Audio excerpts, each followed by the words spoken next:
नमस्कार, हम हैं वोटर राजा जाग जाओ यात्रा में उत्तर प्रदेश के सहारनपुर में। सहारनपुर में हमको सुदर्शन टीवी के एक दर्शक मिले जो जूनियर भगत सिंह के नाम पे जाने जाते हैं। आप मेरे पीछे देखेंगे कि इस बाइक पर भगत सिंह भी बैठे हुए हैं। इन्होंने पूरे देश भर की तिरंगा यात्रा निकाली है और ये आज के कार्यक्रम में हमारे साथ सम्मिलित हुए थे। हम अब इनके साथ चलते चलते ही गाड़ी में इंटरव्यू करते हैं इस बाइक पर, जिस बाइक पर ये चलते हुए इस देश के लिए प्रचार करते हैं। आइए हम शुरू करते हैं। बड़ा अच्छा लगा आपके साथ जिस तरीके से देशभक्ति की भावना जगाने के लिए आप बाइक पर चलते हैं। जरा अपना एक बार शुरू में परिचय दे दीजिए। Vijaykant Chauhan, organised by Vande Mataram mission Ek Chingari, ये छोटा सा नाम है। और यहाँ के सहारनपुर के लोग भगत सिंह के पद में चलने के कारण मुझे भगत सिंह जूनियर के नाम से जानते हैं। तो ये नाम आज मेरे लिए प्रेरणा केंद्र है, आदर्श केंद्र है। तो मुझे इस नाम से इतनी प्रेरणा मिलती है, अनजाने में भी कोई गलती ना मेरे से हो और कोई काम ऐसा ना करूं जिससे इस पवित्र नाम के साथ किसी प्रकार का कोई सम्मानजनक अपमान हो। तो मैं इस नाम का पूरा सम्मान रखता हूं और कोई भी ऐसा काम नहीं करता अनजाने में किसी की भावना ठेस पहुंचे। आप इस बाइक ये कब से शुरू किया है आपने? ये बाइक पिछले 2 साल से मेरे पास है। ये तीसरी बाइक है। एक बाइक जम्मू थाने बंद पड़ी है। जब राष्ट्रीय तिरंगा यात्रा का आह्वान हुआ कि हम दिल्ली कश्मीर के लाल चौक पे तिरंगा लहराएंगे, तो वहीं के कुछ आतंकवादी ने धमकी दी कि हम लाल चौक पे तिरंगा नहीं लहराने देंगे। तो हमें उनकी चुनौती को स्वीकार करते हुए सहारनपुर से बाइक पर मैं और मेरा एक मित्र अनिल चौहान। एक मिनट रुको, आइडिया कैसे आई? क्या घटना ऐसी हुई जब आपने तय किया कि आप बाइक पर निकलेंगे पूरे जीवन भर? पहली तो घटना थी हमारे सहारनपुर का, जो यहाँ पे एमपी जिसे जनता ने जातिवाद रहित चुनकर भेजा, इसका नाम है काजी रशीद मसूद। और सांसद बनने के तुरंत बाद उसने एक मदरसे के अंदर हमारे भारत के राष्ट्रगीत वंदे मातरम का विरोध किया। और वंदे मातरम का विरोध जैसे ही इन्होंने सहारनपुर के एक मदरसे में किया, उसकी सूचना जब अखबारों के जरिए हम लोगों को मिली, तो अचानक रात्रि में शहीद आजम सरदार भगत सिंह की आत्मा ने सपने में झकझोरने का काम किया और हम जैसे नौजवानों को धिक्कारने का काम किया, हमें चैलेंज किया। तो तब से आपने तय किया कि आप ये यात्रा लेकर आप निकले? हाँ जी, तब से हमने उसी दिन वंदे मातरम मिशन एक चिंगारी का गठन किया भगत सिंह मंच के नाम से। तो हमने सोचा कि अब जब तक इस वंदे मातरम विरोधी को हम सहारनपुर से बेदखल नहीं कर देंगे, टोटल एक भी एमपी एमएलए देश में जो वंदे मातरम विरोध करता है उसका बहिष्कार जनता के द्वारा कराने नहीं, तब तो हम चैन से नहीं बैठेंगे।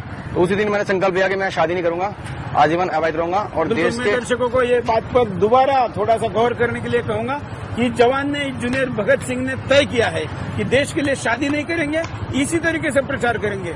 बहुत से लोग ये कहते हैं कि हमारे साथ कोई नहीं है और इसलिए हम देश के लिए कुछ कर नहीं पाते, लोग इकट्ठा नहीं होते हैं। तो बहुत बार एकला चलो रे, अपने से शुरुआत करो। इस भावना के साथ भी अगर हम शुरुआत कर दें तो भी बहुत कुछ कर सकते हैं। क्या आपने यही सोचा? हाँ जी, ये सोचा मैंने। तो शहीद आजम सरदार भगत सिंह से मुझे प्रेरणा मिली है। उनके जीवन के जो आखिरी बोल थे, अगर जिंदगी हम ज्यादा जिंदा रहेंगे तो जो हमारे अंदर कमियां, हमारी बुराइयां समाज को पता चलेंगी। तो जो क्रांतिकारी नौजवान होते हैं उन्हें एक शिखर पे पहुंचकर अपना बलिदान देना बहुत जरूरी होता है। तो मेरे मन में वही सपना है।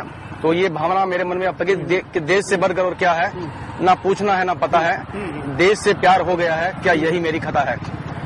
ना ख्वाहिश है कुछ पाने की, इस देश प्रेमी दीवाने की, क्रांति जी उठे हर हिंदुस्तानी के दिल में, बस इतनी आरजू है स्नेह परवाने की। वाह, आपने भगत सिंह को ही क्यों चुना इस सारे विषय के लिए? शहीद आजम सरदार भगत सिंह का जो एक तरीका था, मोटिवेशन था कि उन्होंने योजनाबद्ध तरीके से देश के नौजवानों को जगाने के लिए सोची समझी साजिश के तहत असेंबली में बम विस्फोट करके अपनी गिरफ्तारी दी। उनको पता था अगर मैं भाग गया तो मैं आतंकवादी कहलाऊंगा और नौजवानों में जो मुझे संदेश देना है मैं वो संदेश देने में कामयाब नहीं होगा।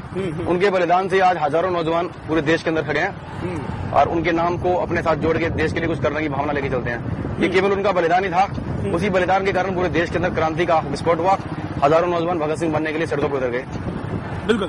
तो क्या आज भगत सिंह की जिस तरीके से अनदेखी हो रही है, इस विषय के ऊपर भी आप दुखी महसूस करते होंगे? बहुत ज्यादा दुखी महसूस करते हैं। अब दुर्भाग्य से ये जितने भी शहीद हमारे क्रांतिकारी वीर हैं, उन सभी को हमारे राजनेताओं ने और सामाजिक संगठनों ने केवल बलिदान दिवस और जन्म दिवस पर प्रचार का माध्यम बनाने के लिए उपयोग करना सीख लिया है, लेकिन उनके बच्चों में नहीं चलते हैं। बात तो वो भगत सिंह की करते हैं। भगत सिंह के नाम का मतलब है एक क्रांति का विस्फोट, हलचल, देशद्रोहियों में टेंशन, भ्रष्टाचारियों में दहशत।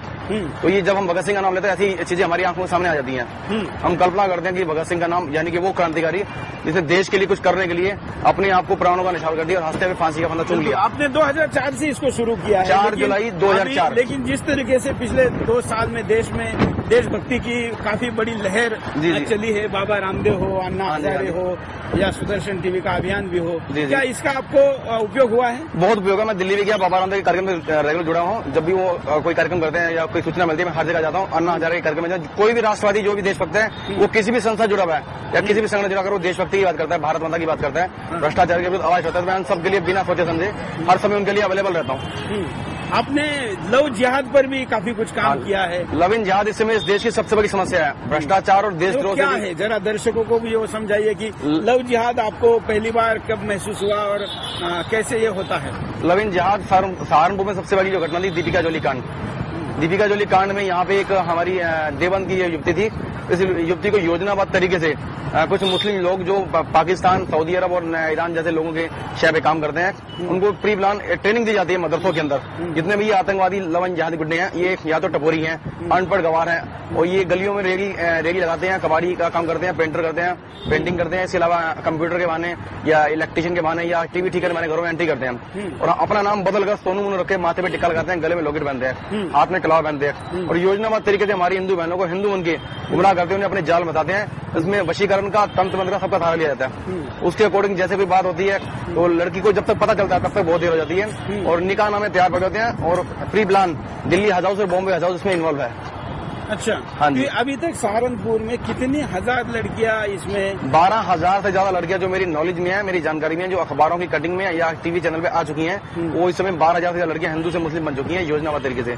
इसमें पुलिस प्रशासन ने कोई सहयोग नहीं किया क्योंकि हमारा कानून इस समय हमारे खिलाफ है। एक जिस बेटी को हमने मतलब बचपन से लेकर बड़ा 18 साल की उम्र तक पढ़ा लिखा बड़ा किया, 18 साल की उम्र के बाद कानून हमारा हार्ड करता है। एक किस्म से कहा जाएगा कि अपहरण का लाइसेंस हमारी सरकार ने हमारी बेटियों को करने का दे दिया है। इन लव इन जिहादियों को ये अपहरण का लाइसेंस है। इस बेटी को हमने पाला पोसा बड़ा किया 18 साल की उम्र के बाद। इस विषय में आपको यहाँ के स्थानीय नेता कोई मदद करते हैं? कोई नेता मदद नहीं करता, केवल गोपनीय तरीके से नाम कमाना होता है। जब केवल आप जैसे लोग आते हैं नाम कमाने के लिए कहते हैं तो इस बात को गलत कहते हैं, लेकिन योजनाबद्ध तरीके से कोई इसके पक्ष में कोई इसके मीडिया का भी कोई सहयोग इसमें? मीडिया का केवल एक वर्ग जो केवल राष्ट्रीय चैनल से संबंधित नहीं है, पर्दे के पीछे सपोर्ट करता है, सामने आते डरता है। ये तो सामने आके किसी ने आपकी मदद की? सामने आके अभी तक किसी ने मदद नहीं करी इस शहर में। बिल्कुल, पर्दे के पीछे दुआएं करते हैं, हर घर में चर्चा होती है कि बच्चा अच्छा काम करता है। मैं रेगुलर कोचिंग सेंटरों में क्यों आपको पूरा मदद नहीं कर पाते? यहाँ इस समय मुस्लिम लॉबी हावी है। एक तो हिंदू समाज में आपस में संगठन की कमी है और ऊपर के जो हमारे सीनियर लीडर हैं इस चीज को अवॉइड करते हैं। कानून हमारे खिलाफ है इसलिए डरते हैं। कोई सीनियर ईमानदार योजनाबद्ध तरीके से काम करने वाला एक नेता। ये मुद्दा केवल मुस्लिम हिंदू ना होकर एक तरीके से देश की सुरक्षा से जुड़ा हुआ है। जी। तो इसको लेकर स्थानीय प्रशासन में कोई? जी, प्रशासन भी इस मुद्दे पे गंभीर है, लेकिन प्रशासन डरता है, घबराता है क्योंकि यहाँ पे जो नेताओं का कंट्रोल है, नेताओं का कंट्रोल है वो लव इन जिहादियों के हाथ में है। गो हत्यारे जो गाय काटते हैं उनका कंट्रोल है। वो मोटी रकम यहाँ प्रशासन को देते हैं रिश्वत के तौर पर, प्रशासन को, ऊपर से केंद्रीय सरकार को भी, केंद्र और प्रदेश सरकार को, उनको ही ये लड़कियां सप्लाई की जाती है। जो लड़कियां आती है लव इन जिहाद के शिकार होती हैं। बिल्कुल, लव इन जिहाद के साथ साथ आपने गाय के विषय पर भी जो काम किया है। गाय के विषय पर मैंने योजनाबद्ध तरीके से प्री प्लान हल्ला बोल अभियान के अंतर्गत यहाँ अभियान छेड़ा। मैंने छोटे छोटे बच्चों का सहारा लिया, छोटे छोटे बच्चों को ट्रेनिंग दी, जासूसी की कि आपको करना क्या। अक्सर यहाँ पे लोगों को जानकारी ये कि करना क्या है। लोग कहते हैं कि आज देश में आतंकवाद बढ़ रहा है, बढ़ रहा है, हत्या हो रही है, लव इन जिहाद बढ़ रहा है, हर मंत्रण हो रहा है। वो लेकिन उसके कारण ही बताना इसका जिम्मेदार होना, ये कोई बताते नहीं उनको। हम लोगों को लोकल छोटे छोटे ट्रेनिंग कैंप लगा के बच्चों को इसका माध्यम बनाते हैं, बच्चों को पॉम्पलेट और अधिकारियों को नंबर देते हैं कि आपको कोई परेशानी दिक्कत है पूछना करो। आपको डर लगता है कोई बात नहीं, आपको टेंशन होती है आप टेंशन मत लो, पैसा नहीं मत दो, हमारे साथ मत चलो, लेकिन कभी दूरी मत दो में तो आप जहाँ से चलेंगे वो। और मेरा प्रयास इसलिए सफल रहा कि मैंने कभी भी इस संघर्ष में पुलिस से सहारा नहीं लिया। पहले मौके पर जाके 2 हथियारों के पकड़ने के तुरंत बाद अपनी तहरीर लेके कुछ थाने में पेश किया, तब जाके उन्हें सजा हो पाई, तब जाके वो जेल जा पाए। अन्यथा क्या होता है पुलिस को सूचना लोग देते हैं और दबाव रहता है। शासन भी चाहता है गो हत्या बंद हो, लव इन जिहाद बंद हो, धर्मांतरण बंद हो, लेकिन ऊपर जो अधिकारी सीनियर अधिकारी है वो लव इन जिहादी गुंडे जो इसमें ऊपर केंद्र में और प्रदेश सरकार के संपर्क में है, वो करोड़ों की इनकम इनको हथियार बरामद को होती है वहाँ रिश्वत में देते हैं। तो करोड़ों की इनकम के लालच में शहर की शांति को खतरा है यहाँ पे। और कभी भी शहर के अंदर दंगा होकर कई बार यहाँ पे आग जलना तो हो जाएगा। तो मैंने कुछ मौके पे 8 जनी गाड़ियाँ करके दी है, आमने सामने पार्टी मुस्लिम से यहाँ संघर्ष हुआ है। और अब मुस्लिम मीडिया में मानते हैं कि वो हत्या पकड़ी जा रही है और तरीके से ऐलान नहीं किया कि जो भी वो हत्या करेगा वो सामाजिक भ्रष्टाचार करेगा, इस्लाम खारिज किया जाएगा। लेकिन मतलब इसमें देवबंद ने जो स्टैंड लिया है वो दिखावा है, वो दिखावा, और वो दिखावा भी केवल हमारे संघर्ष से बात किया था। हमने योजना तरीके से पकड़ के उनको पिटाई करके उनको सड़कों में देख के उनकी गाड़ियों को हवाले करके सबूत वीडियो बना के प्रशासन को मीडिया को दिया था। मीडिया के सहयोग की वजह से वो लोग डरते हैं और फतवा केवल दिखावा था हवाई फायर था। जब इन्होंने कादियानी मुसलमानों को इस्लाम में खारिज कर दिया है, तो इस्लाम के फतवे की तौहीन करते हैं, उनको जैसे ही गो हत्यारे इस्लाम के फतवे की तौहीन करते हैं, गो हत्यारों को इस्लाम की खारिज कर दी है, उनकी पैरवी नहीं करनी है। अगर वास्तव में इस्लाम चाहता है देश में भाईचारा अमन और शांति कायम रहे, तो उन्हें चाहिए कि वो इस फतवे की तौहीन करने वाले लोगों का समाज बहिष्कार करें, उन्हें इस्लाम से खारिज करें। बिल्कुल। तो इस सारे प्रकरण में जो आम जनता है उसका कोई सहयोग? जनता का पूरा सहयोग है। जनता ने दुआएं करती है, वो ये चलते फिरते बाइक पर तेल लगाती है, चाय पिलाती है, खाना खिलाती है, लोगों को प्यार करती है, अपने बच्चों को मिलवाती है। हाँ। और मुझे खुशी होती है जब छोटे बच्चे में से पूछते हैं ये मूर्ति कौन है, कौन बैठा है। हाँ। मैंने बताया किताब वाले हैं। हाँ। किताब से इसका मिलान किया जाता है, बच्चे घर पे जाके पूछते मम्मी आज हमें भगत सिंह मिला था, वो शहीद हो गए, हमें जिंदा मिले थे, इसीलिए लोग मुझे भगत सिंह। बिल्कुल। और ये देश के लोगों का दुर्भाग्य है कि उनके बच्चों को आज भगत सिंह नहीं दिखाया जाता, क्योंकि भगत सिंह अगर सिखाया जाएगा तो घरों घरों में भगत सिंह होगा, तो यहाँ पर जो काले अंग्रेज है उनका शासन के खिलाफ दोबारा वो भगत सिंह लड़ाई शुरू करेगा। इसलिए भी बच्चों को भगत सिंह नहीं एक तरीके से पढ़ाया जाता है।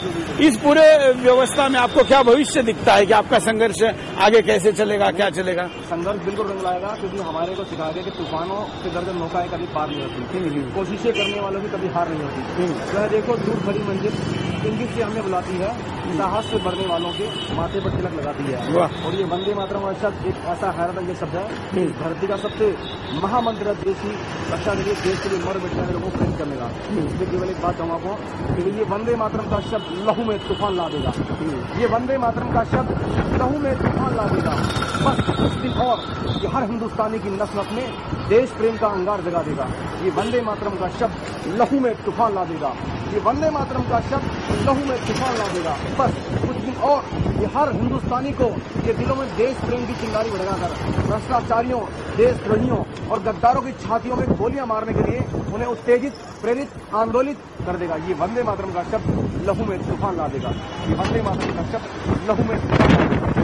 चलिए, ये आपने जो अपेक्षा व्यक्त की है और जो आपकी हिम्मत है, हौसला है कि वंदे मातरम ये ताकत देगी, इस वंदे मातरम ने क्रांतिकारियों को भी ताकत दी थी और देश से विदेशियों को भगाने में भी बड़ी निर्णायक भूमिका निभाई थी। लेकिन जो स्वदेश में ही जो विदेशी मानसिकता के लोग बैठे हैं उनको कैसे भगाया जाएगा? तो जो हमारे क्रांतिकारी का जीवन चरित्र है, जो बच्चों को पढ़ाया जाएगा, देशभक्त लोग हैं, उन्होंने कैसे योजनाबद्ध सूखी रोटी खाते भारत माता की रक्षा के लिए प्राणों की परवाह किए बचाए और हिंदुस्तान की रक्षा के लिए अपने आप को फांसी दिला दिया, सीने पर सीने खाते।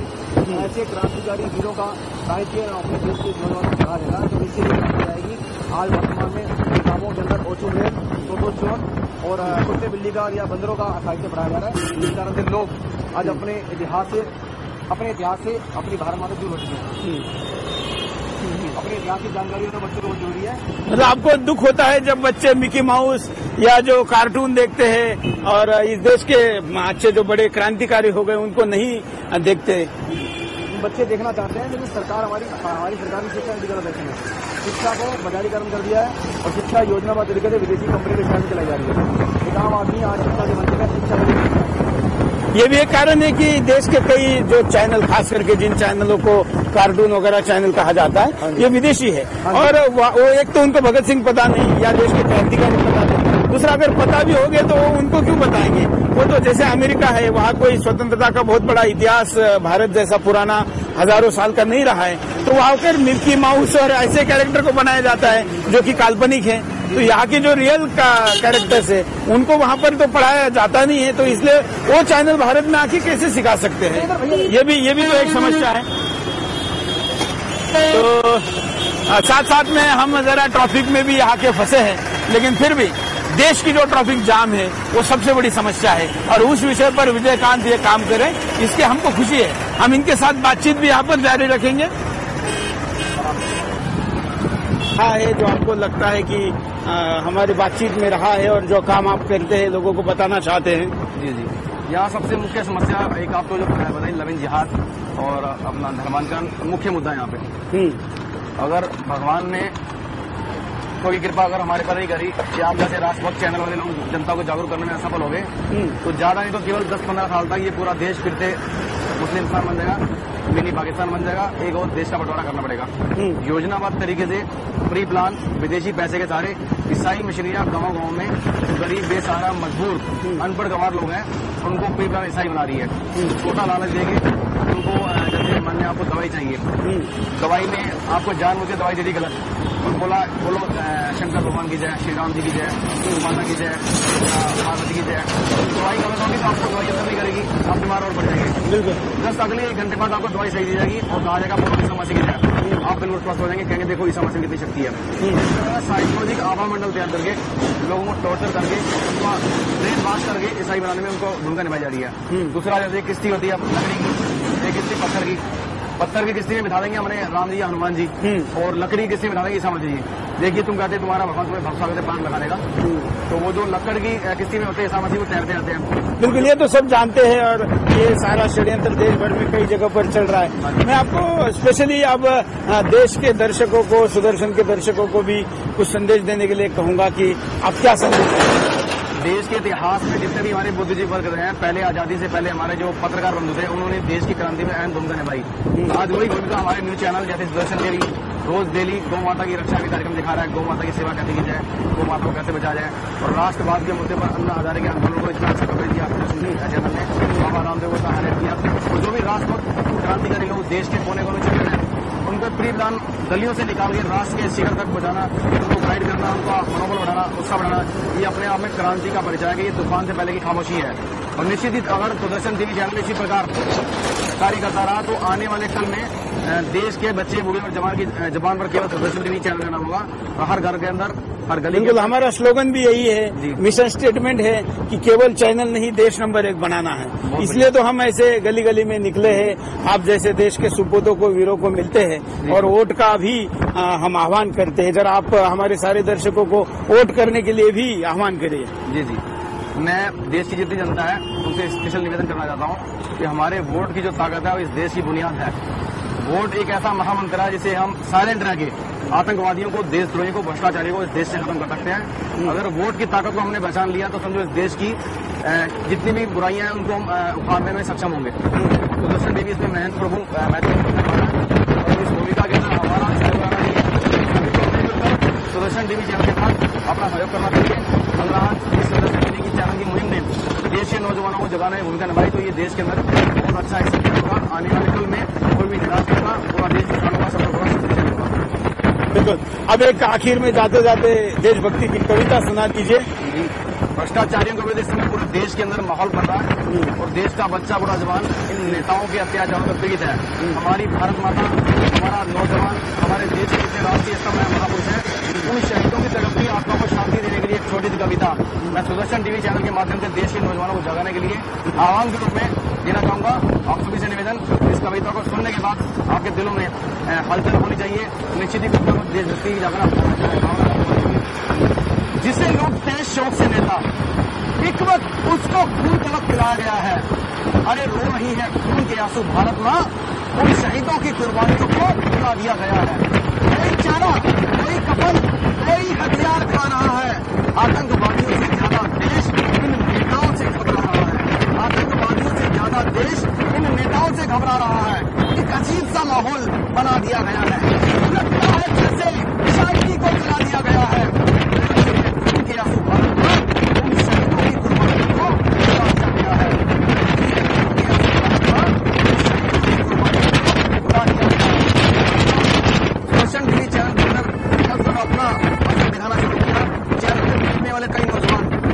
से भड़कते हुए कहने लगे कि बस अब और नहीं, गोरे अंग्रेजों की तरह इन बहरे नेताओं के भी कान खोलने होंगे। अब बस अब और नहीं, उन गोरे अंग्रेजों की तरह इन बहरे नेताओं के भी कान खोलने होंगे।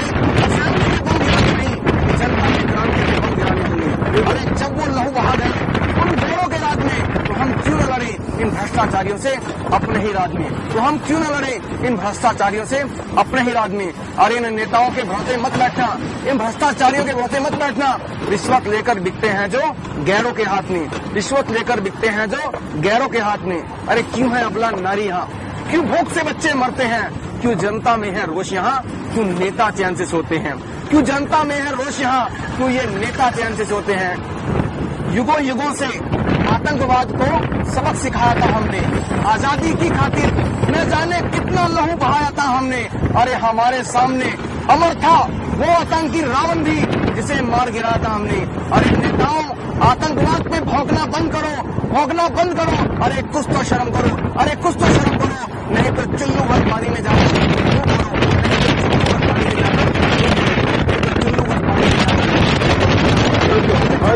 और यही सब कुछ अगर रोकना है तो वोट करो, यही सब कुछ रोकना है तो वोट करो। बिल्कुल बिल्कुल बिल्कुल। धन्यवाद। हम यहाँ पर रुकेंगे और हमारी सारी टीम आपके साथ यहाँ पर मिलना भी चाहेंगी, तो हम यहाँ पर रुकते हैं।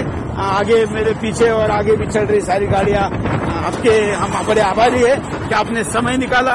और आगे क्रॉसिंग है